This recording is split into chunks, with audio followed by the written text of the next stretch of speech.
Hey guys, welcome back to another episode of For the Girls podcast brought to you by Relationship Restored. Today we're talking about therapy, and the person who asked specifically for us to speak about this topic, whether it be individual or couple, is Denise Roberts __ realtor. So Denise, this is for you, girl. Hey, Denise, girl. Let's get into it. Therapy. I mean, it is literally the most outstanding thing you could do. And I just feel like people are starting to catch on. And my parents' generation, it just wasn't a thing. And correct me if I'm wrong, but I think it's starting to catch on. And the reason I know it's starting to catch on is because insurances are covering it now. You know, there are. I mean, even so I work in corporate America. So I work in corporate America. There is a whole movement about mental wellness, and it's because I think for the longest time, people didn't realize that mental health affects your physical health. And it affects everything. It affects everything. And I think when something's physically wrong with you, 9 times out of 10, there's a symptom that shows, right? If you have, God forbid, lung cancer, you're coughing up blood. If you have something wrong with your kidneys, you're peeing blood, you know, it shows. But if you're depressed, what are you doing? You're going to work more and you get a promotion? Great job for working so hard. Yeah, but I'm fucking dying inside. You know what I'm saying? So it's you know, so it's catching on. Insurances are covering. There's so many apps. I mean, the way I access therapy now is through an app because I commuting in the DMV area, it's difficult to get to an office. I took Alina to the freaking dentist today, and it was a whole show trying to get parking and getting out, you know? So, yeah. And so it's more accessible now. Yeah. Now, I will say the difficult part, and you guys let me know in the comments if you agree or disagree, is finding the right therapist. Yes. That takes time. It reminds me of finding the right masseuse, okay? Because Bree loves massages, y'all. If y'all want to send her something, send her a massage, something. No, for a real. certificate to massage envy. If you ever want to make me feel loved, get me a massage. It took 3 years for me to find my masseuse. The same way that when you are looking for a therapist, it takes time because not everyone's a good fit. The same way that if you're looking for a significant other or a best friend, not everyone's a good fit. And not everyone's teaching styles are the same, and not everyone's learning styles are the same. So when I think of going through therapy, and what's funny is, I won't mention the friend, but literally the episode before this one, when we took our break and changed our clothes, aka tops, because we're sitting at a table. Fit on. I don't know about you. Actually, both of you do. Yes. But when I took a break, a friend called and was like, I just had my free consultation. Like, I don't know if this person is a good fit. And I explained to her, I was like, you know, you should do a couple free consultations with a couple different therapists because you have to get a feel. You'll know when the person is like the person that you feel comfortable talking to. So it definitely takes time for sure. It's not just make an appointment and then perfect. That's also a big issue because I think a lot of people give therapy a chance. And if that first experience wasn't great, then it doesn't work for me. It doesn't work. I mean, I was definitely like that. Like, it makes sense. I'm not gonna lie. So in Shane and I's relationship in the beginning, Shane went to therapy prior to meeting me. Yeah. And so therefore he did the hard work he needed to do prior to meeting me. I didn't know that. Yeah, girl. No, so listen. So since he did that prior to meeting me. No, me too. That's same. So since he did that prior to meeting me, he found a lot of benefit from it. And so when we got together, he saw all my traumas and some of my flaws, and he was like, I think you could benefit from therapy. Yeah. And I was like, at first I was like, a lot of people probably taken aback, a little bit offended, like, nah, I'm good. I don't need therapy. That's not really my thing. But I tried it. And I went to a therapist who honestly was not a good fit for me. And I was like, because it doesn't really matter. She wasn't a good fit for me. And so therefore I kind of shunned it again. I was like, see, this is why I didn't want to go to therapy. I didn't get no money. I didn't get anything out of it. The best advice she gave me was to boss up. I'm like, to boss up? My girlfriends can tell me that. I'm paying you for this, right? So I was like, so this isn't working. But luckily, I also found my own form of therapy, and I talk about this all the time, through meditation and through a lot of personal development and what I feed myself. I read a lot of books on the mind and psychology and spirituality. So that's where I found benefit in my therapeutic journey. I didn't find a lot of benefit out of the traditional, like you hire a therapist and you just talk to them. That didn't work for me. But I can definitely see how someone who doesn't know how to navigate this space, that is definitely a good first step into figuring out who you like, what you like, how you like to find your outlet, how you like to express yourself, and also just continue to navigate what really works for you. Because even though you could find a therapist that like gets you, you know, you might find it inconvenient to log on to the Zoom all the time, and you want to do it on your time in the mornings and they're not available, whatever. You really have to know yourself, try different things, and then stay consistent with what you find most beneficial for you, because everybody's going to be different. In previous episodes, we talked about therapy not just being like therapy, like not book a session with a therapist and sit down, but finding your sense of therapeutic freeingness, therapeutic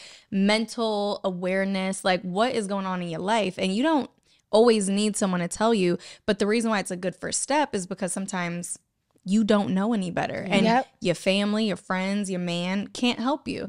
But I'm very big on that. Like I always tell people, and they're always like, it's not that I do my own nails because I can't afford to get my nails done. It's therapeutic for me. It's a point in my schedule where I am forced to stop everything else and think about you and do my nails. And when I'm doing my nails, by the way, you done messed me up because Sean wants to slash if Bree can do her own nails. Okay, hold on. No. Sean wants to slash that out my budget. You did a good job. Let me talk to Sean real quick though, because because I had the same idea. That's my me time. This is why you have to know yourself. You have to know yourself. I had the same idea because I'm also very creative and an artsy person, similar to Bree, but in my own ways.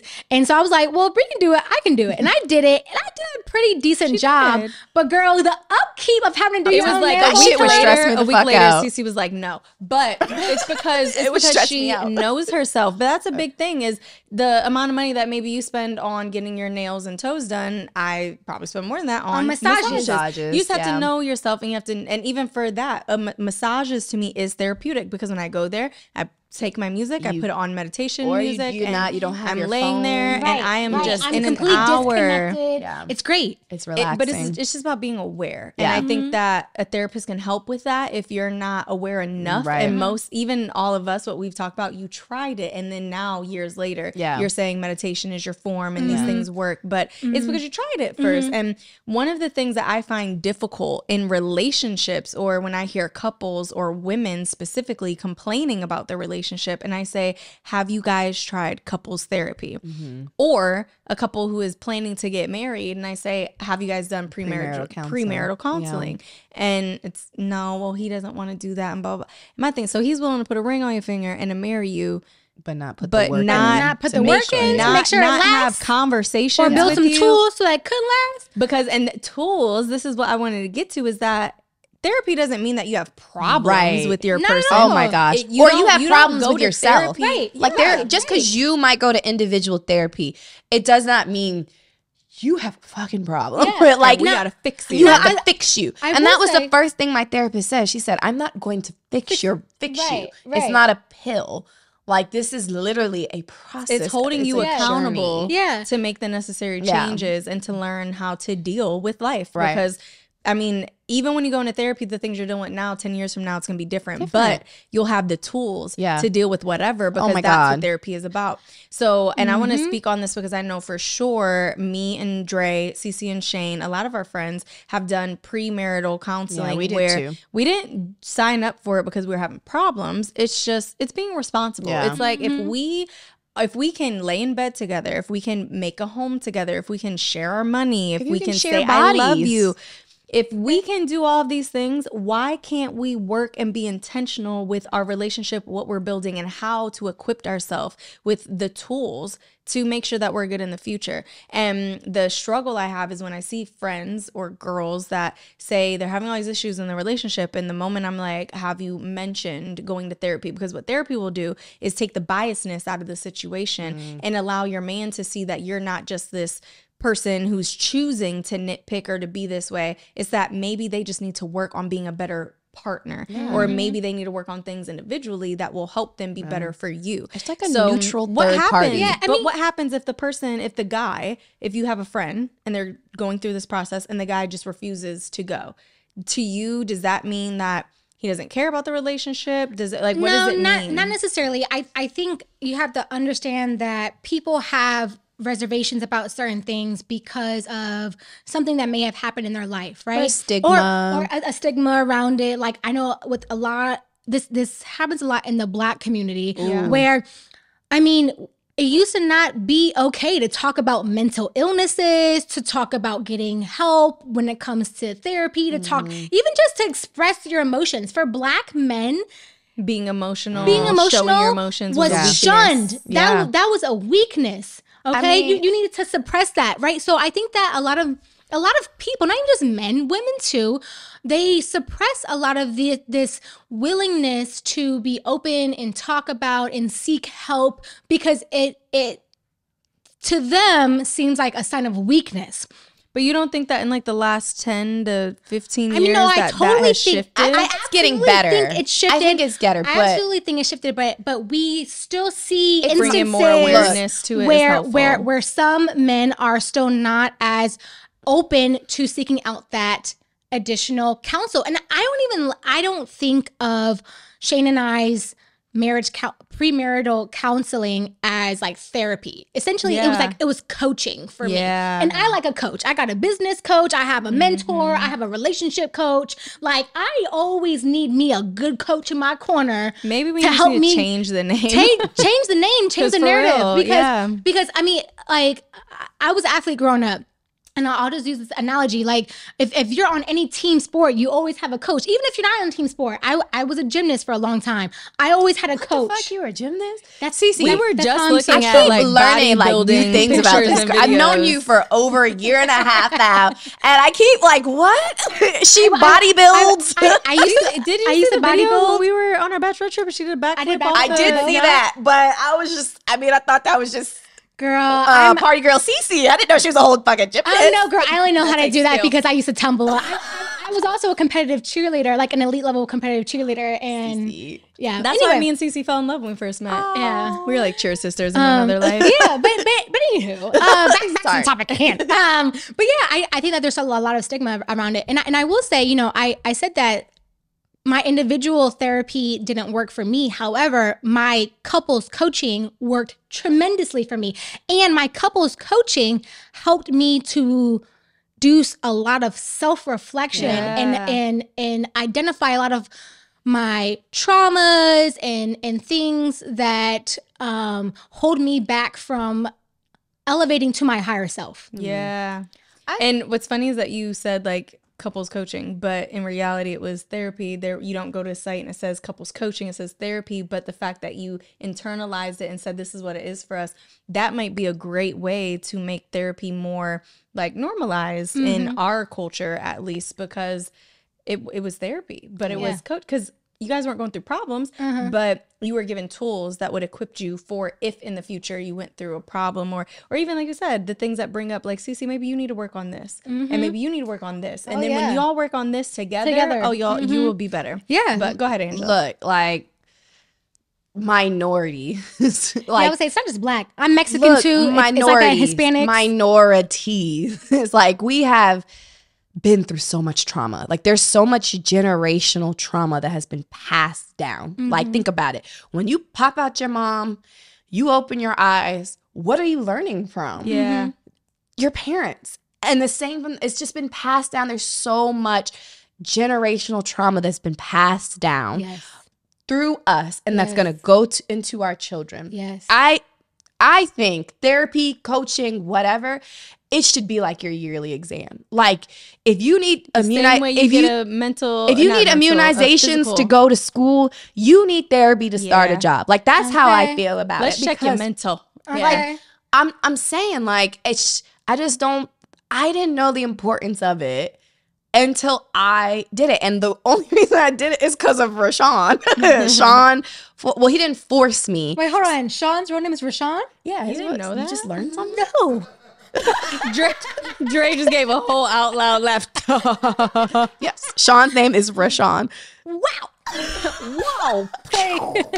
Anyway, keep going. Yes. Like I told y'all in a previous episode, you know, Sean went to therapy to deal with some anger issues, things that he was doing that was showing up in our relationship in unhealthy ways. And then on the flip, there was shit I was doing too. Mm-hmm. And then one day, you know, I kept pushing for couples therapy. So we kind of did opposite from y'all. I was pushing for couples therapy. And I was so against what Sean was suggesting. And I'm glad I followed his lead because he says I never listened to him. And I actually sat and listened to him. He said one time his job was offering free sessions for individuals and couples. He said we had to do our own individual therapy and then go into couples counseling together. Mm-hmm. And his reasoning, and I was so against it. I was like, fuck that shit. We need to work on this shit together now. I was so against it. Now. His reasoning is, how are we going to work on stuff together if we can't recognize what the issue is within ourselves? Mm-hmm. I was like, oh. So I listened to him. Sean. Right. I listened to Rashawn. You know, I love that because I call Dre DeAndre. Yeah. So now you're going to start calling him Rashawn. Yeah. So we did that. And like in that, like my therapist didn't say, oh my God, you have like this horrible, like manic depressive like issue. She said, hey, you have bad anxiety. And I was like, oh. She said, yeah, you like have bad anxiety, and I'm noticing just off our first conversation, I'm just talking. It was weird because I was like, hey, yeah. She's like, why are you here? My husband said this. You just never stop talking. She's like, well, that's our session. You have anxiety. My husband said we had to go, and like she just started asking me about my childhood and all that stuff, and like the conversation got going. And she was like, hey, you have horrible anxiety. And I was like, well, not horrible. She's like, you have pretty bad anxiety. Yeah. I was like, oh. And so like that was the first session. The second session, she gave me tools and tips, like you were just talking about, activities. She forced me to journal, and like I didn't do it until like the day before we were supposed to meet again. And I was like stressing real quick. Yeah. And then the few things that I wrote down, she was just like, hey, you know, there are things you can do. Like something as simple as in the moment saying, I'm having anxiety makes things 100 times better. Mm-hmm. And so now you can hear me yelling, Sean, I'm having anxiety, like in the middle of the hallway. And he'll be like, why? And I'm like, I don't know. And he'll be like, okay. But at least he can recognize it and knows what to do. Instead of me like, my issue was like attacking him or getting super moody. He never understood my moods, you know? So what are some tips? So for everyone out there who also has anxiety, because I also have high anxiety about a lot of things too. Yeah. I share you. I share your same anxiety. So she what some tips you do to help you get through that? Breathing exercises. That was going to be that was number one. Tip. Yeah. Number two, take a break. She noticed that Sean seemed like he was an understanding man who wasn't going to berate me for expressing how I felt through our conversation. So she was like, tell your husband you need a break. And so literally I will go and say, I need a break. And like the other day I took a break and you FaceTimed me. Mm-hmm. And like I felt better after I talked to Bree. And I was like, hey. He's like, are you okay? I was like, oh yeah, something was wrong with me. Mm-hmm. You know, in New York, my whole family came up for my birthday and we went to go visit my sister. It was too many fucking people. And I was like, I need a break. And I went and shut the door in our Airbnb and came out, and I was like a better person. I wasn't like a bitch. That's so good. yeah, like those are the two. And then the third one is she gave me it's a book. I don't have the author like you have, like on demand. I only knew that author. So she's referring back to another episode. I only knew Cece that. stays with the author and be like, let's write that shit down. No, Pause. Let me write it down. I only actually, it just so happened I just finished that book, so it was on the top of my mind. But normally, like, I only know whatever I'm reading or listening to, because I don't actually physically read. I listen to audibles, what I'm listening to at the time. So it's called Braving. It's a therapist who wrote something about. It's called Braving. Yes, look it up, Google it. But basically, it just slows you down. It slows you down. It makes you stop in the moment. Now you might. Is it called Braving the Wilderness? No, shoot. I'll have to. I'm gonna Google it when someone else starts talking. I'm gonna put it out there. But she gave that to me as a tool to stop and slow down. It's like a whole what is that when the letters an anagram, and when the letters B stands for bud, R stands for we the wrong. I'm a whole teacher right now, but it's you asking the wrong two. It starts with an A, right? Abbreviation. It's not abbreviation. No, it's not abbreviation. I'm come telling you back right to now, I have no idea. It's a word for it.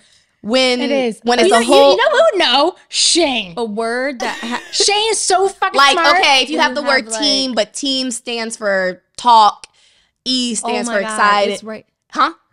Acronym. That is anagram. Right. It's an acronym. Anagram is something totally different. Braving is an good job, acronym that Dre. slows you down. So I'm gonna look it up and I'm gonna get back with y'all in a second about that. Okay, but those so are the tips she following gave up me. on that, because people probably wouldn't know from following me on Instagram, being coached by me, being a client with me, being friends with me, whatever. I have major anxiety issues.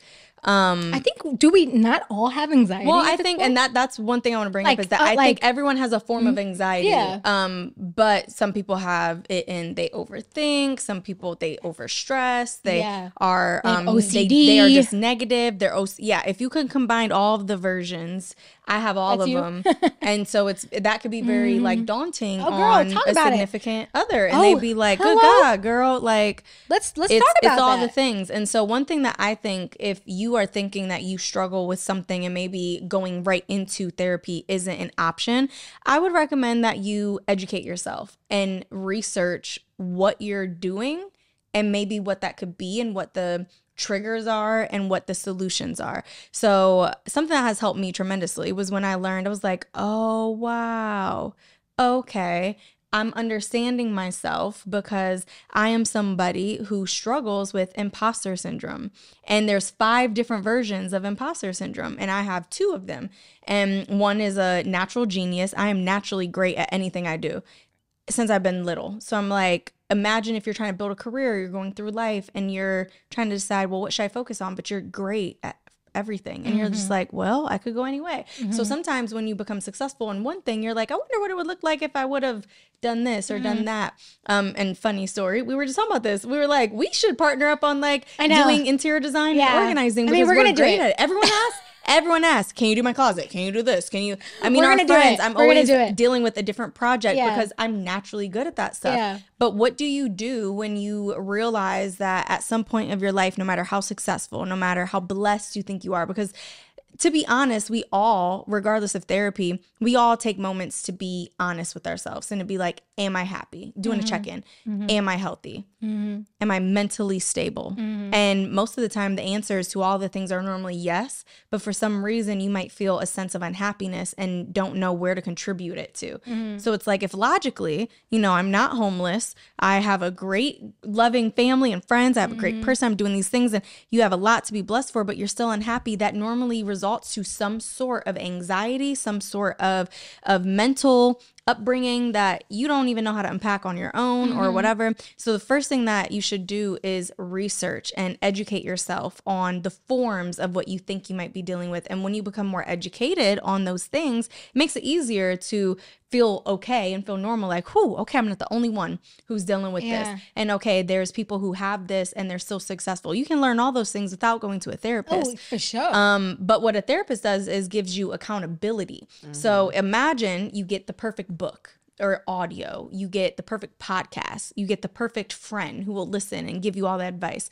Those things aren't going to hold you accountable. And what therapy does is you have to show up either virtually or physically. You have to do the stuff They give before. you homework.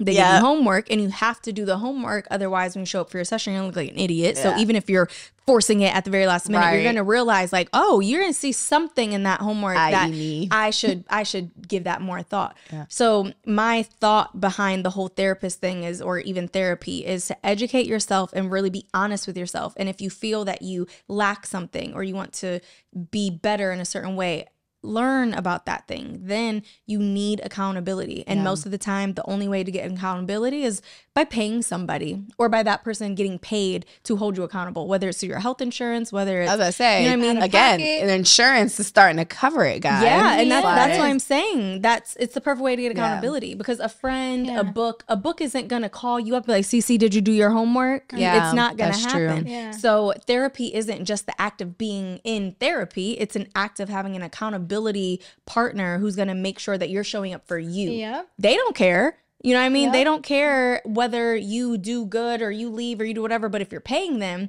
they care that you show up. Yeah. And so it's just the reality of the world, you know what I mean? So I think that's why therapy is important, but also educate yourself because you can't go into therapy not knowing what your issues are or not at least having an idea of what you're struggling with. Yeah. You can't sit at a table and say, my life is great, but I'm just not happy. Yeah. Do you know how many sessions you're going to have to go through?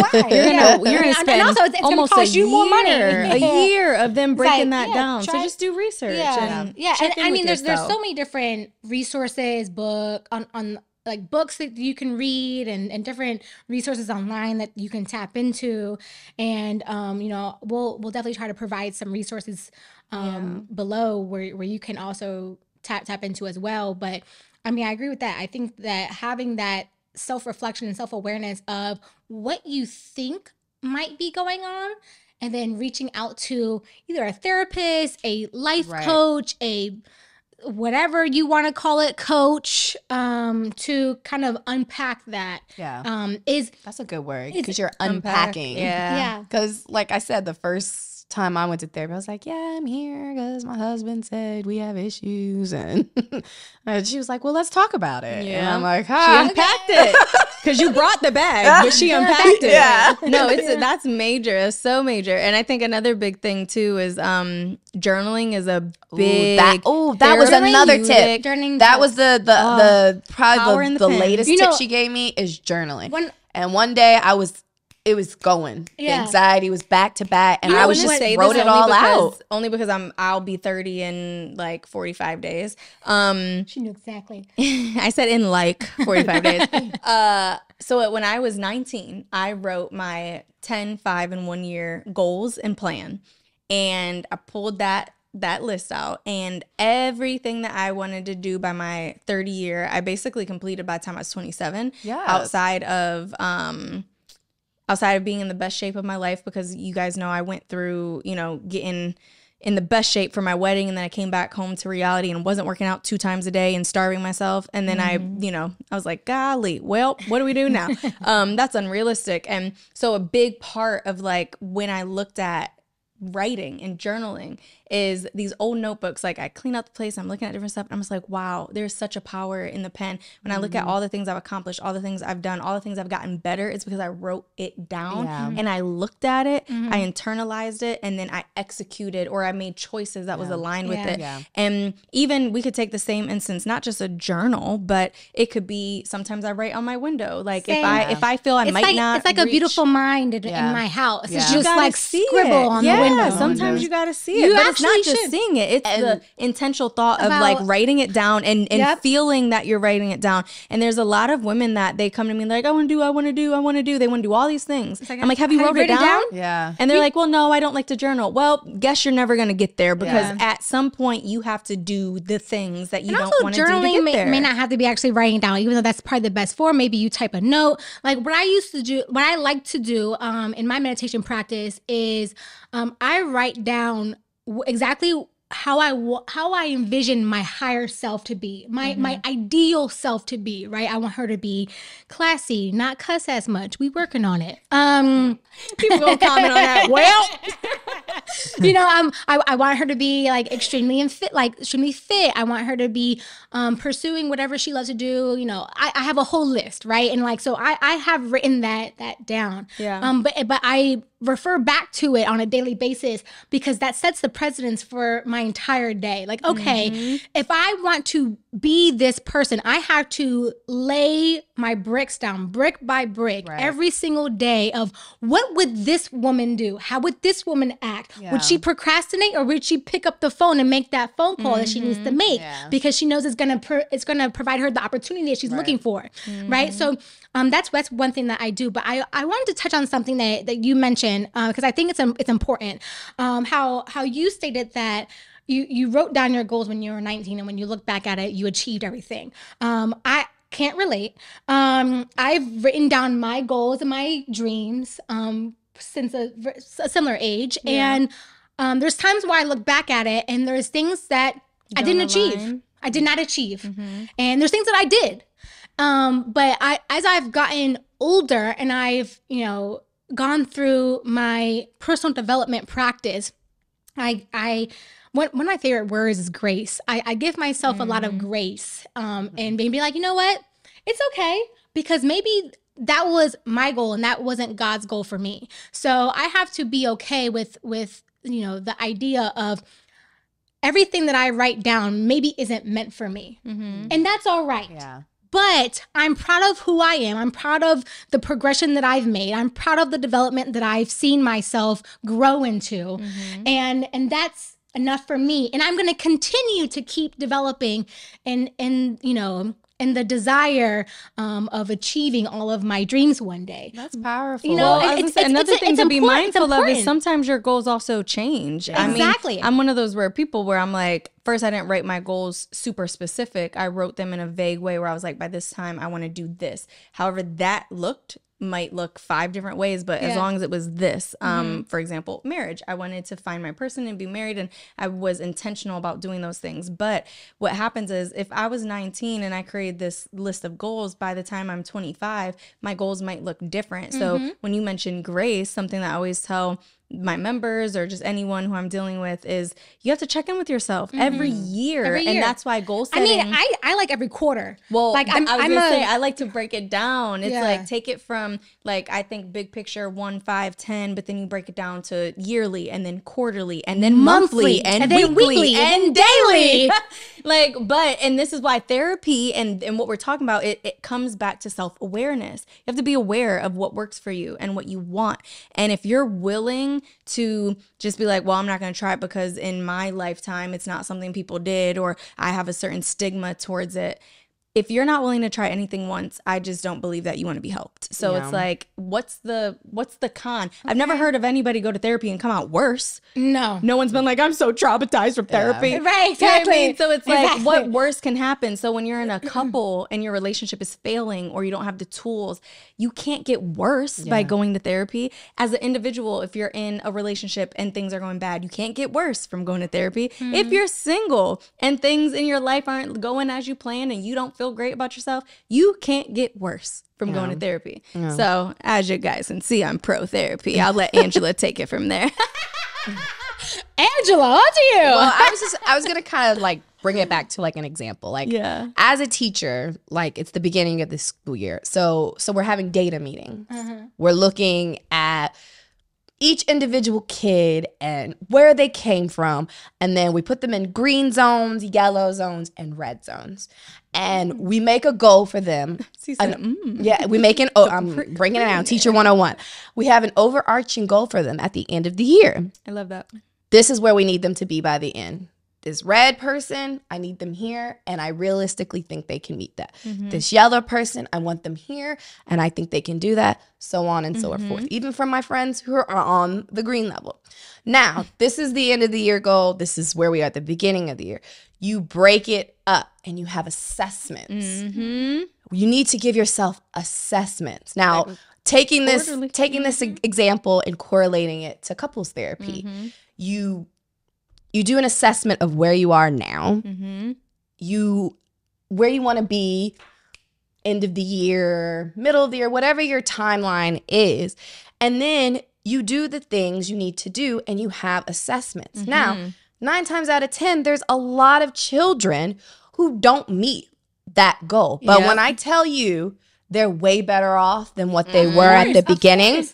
That's why goal setting is amazing, because it's not about always getting to the end goal. It's about making progress. Exactly. And a lot of people get so stuck in this process space. and making that progress. They usually they start the process, and when they don't get the immediate result, they give up on it. And they're like, well, I can't do it. I used to be like that, girl, y'all. So one thing about me that not a lot of people know is that I used to be a quitter. I quit on almost everything I tried when it got a little bit tough, when it got a little bit hard. Because, again, in a prior episode, we talked about parenting styles and how I grew up. I was very entitled, very spoiled. I got everything I asked for without having to work for it. So when anything got a little bit hard, I would quit or run away from it. Yeah. And so, I mean, I can totally relate to that. And but I also had to realize that wasn't serving me anymore, right? Because again, going back to me having a very clear vision of the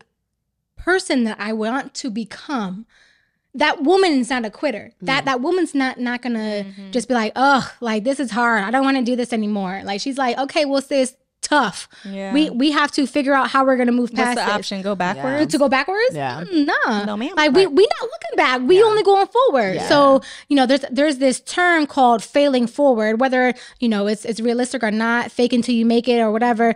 Whatever works for you. Like, I just knew that that wasn't an option anymore. So I had to develop the new skill sets and figure out ways and just honestly there's times in the day where I had to just meditate like 3 times a day just to be like, where did you get that from? Just to push myself forward of like, okay, this is what we're doing. Yeah. Visualization. That's your where therapy. Are we going to be? 100%. Exactly. 100%. Because the world we live in today, there's so much going on. And then there's social media. Yeah, so much. So you see all these people who are beautiful and happy and living these perfectly curated lives. A lot of people are empty and not satisfied. Yeah, and you just never know. A lot of people. Why are you? Yeah. Why am I not like that? Why am I this? Why am I that? And one of the tips my therapist gave me, just turn your phone off, Angela.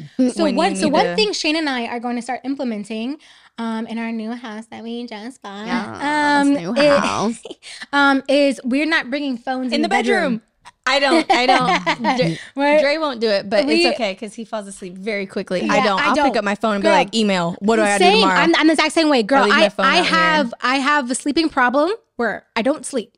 So in order for me to get to sleep, I have to completely turn off everything. There's studies that show I struggle with that. So no blue light for an hour before you go to sleep. It has so much. So we are trying this new experiment where we are not bringing any phones in the bedrooms, no laptop. The only thing is we do have a TV, but it's like we just make a rule like, listen, at this time everything's shut off, and we just gotta lay there, love on each other, and just. The beautiful thing about the goal is if you're not perfect at it, you're one step closer. Yeah. Tomorrow's a new day, a new opportunity, and you're better off tomorrow than you were yesterday because you're making a concerted effort to be better every single day. No, I love it. Okay, so as we close this out, we just want y'all to remember that when we think of therapy, whether it's individual, group, it can't get worse, okay? Right? It can't hurt, y'all. But remember that there's not just one form of therapy. That doesn't mean just going to a therapist. Yeah. Figure out yourself. Spend time with yourself, whether it's journaling, noting, researching, reading books, listening to podcasts. Figure out yourself, what you need, and then find that support. And if that means through a therapist, so be it. If you guys want any other topics, let us know because we have been using what you guys have suggested. Like you guys' suggestions. They're good, honey. I mean, we came up with a whole year-long idea list, and y'all came up with better ideas. We was like, that's good. That's good. So keep doing that. Subscribe, comment, let us know what you guys want to hear about. What should we cheers to? Cece's cup is empty again. Wellness. It's a. I mean, yours is almost empty. I think we should cheer to wellness. Wellness. Yes. To mental wellness. health is part of wellness, not just your physical health. Love it. To wellness. To wellness.